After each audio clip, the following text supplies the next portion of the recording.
I'm here at Levin Bakery, my favorite cookie spot in New York City. This year, we will likely be deciding between two stale bagels battling over the Oval Office. But it's not just an election year here in the US. The action will be global, where decisions made by citizens in countries representing 60% of the world's economic output will have a lasting impact on everything from energy policy, tax breaks, subsidies, trade relationships, and regulatory controls. Mostly, I find the election year freak out a little overblown, but the leadership decisions made around the world this year will have lasting impact.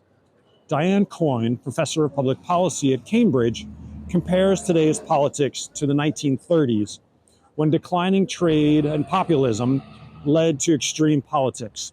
The big question is, will it lead to extreme markets? Interest rates, inflation, and economic growth won't likely be immediately impacted by the election. That'll take time, but how we feel about the direction the election will take us will certainly impact markets, at least temporarily. Let's talk numbers.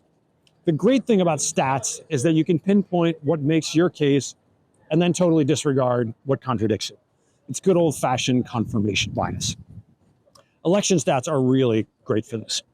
While many people have strong political opinions, they have little correlation with markets. Presidential elections typically have minor lasting impact on equity markets beyond a fleeting rise in volatility that quickly subsides post-election. But slower policy shifts can ripple across sectors. If you look at election years back to the start of the S&P, when a Democrat was elected president, the average return of the S&P 500 for that year was about 8.5%. But when a Republican was elected, it was 15.8%, a staggering difference.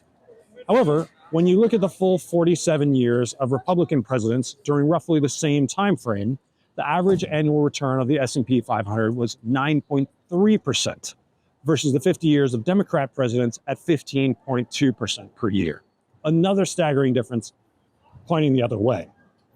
It matters who's president, but a lot more goes into the equation than which unpopular old guy wins this year.